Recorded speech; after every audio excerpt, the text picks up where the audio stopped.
అసెంబ్లీలో నందమూరి బాలకృష్ణ చేసిన కామెంట్లకు కౌంటర్ ఇచ్చారు చిరంజీవి. రాజమౌళి, మహేష్ బాబు, ఎన్టీఆర్తో పాటు మరికొందరు సినీ ప్రముఖులు తనను కలిసి సినిమా టికెట్ల ధరల పెంపుపై జగన్తో మాట్లాడాలని సూచించారన్నారు. వారి విజ్ఞప్తితో పేర్ని నానితో ఫోన్లో మాట్లాడారని చెప్పారు. అయితే జగన్ 1-to-1 కలుస్తారని, లంచ్కి రావాలని కోరారన్నారు. జగన్ ఆహ్వానంతోనే ఆయన నివాసానికి వెళ్లారన్నారు. లంచ్ సమయంలోనే సినీ పరిశ్రమ ఇబ్బందుల్ని వివరించినట్లు చెప్పారు.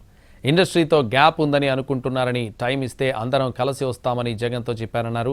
అయితే కోవిడ్ ఉన్నందున 5 మాత్రమే వస్తే బాగుంటుందని పేర్ని నాని విజ్ఞప్తి చేయగా 10 మంది వస్తారంటే సరేనన్నారు.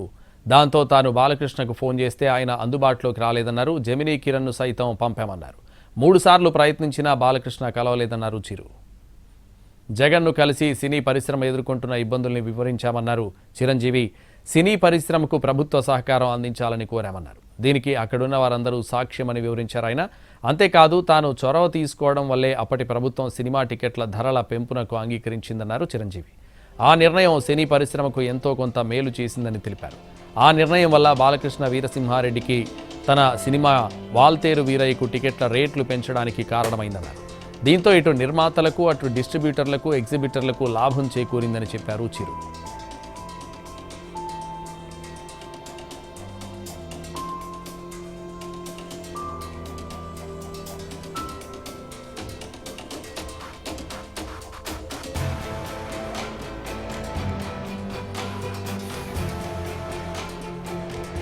అసెంబ్లీలో నందమూరి బాలకృష్ణ చేసిన కామెంట్లకు కౌంటర్ ఇచ్చారు చిరంజీవి. రాజమౌళి, మహేష్ బాబు, ఎన్టీఆర్తో పాటు మరికొందరు సినీ ప్రముఖులు తనను కలిసి సినిమా టికెట్ల ధరల పెంపుపై జగన్తో మాట్లాడాలని సూచించారన్నారు.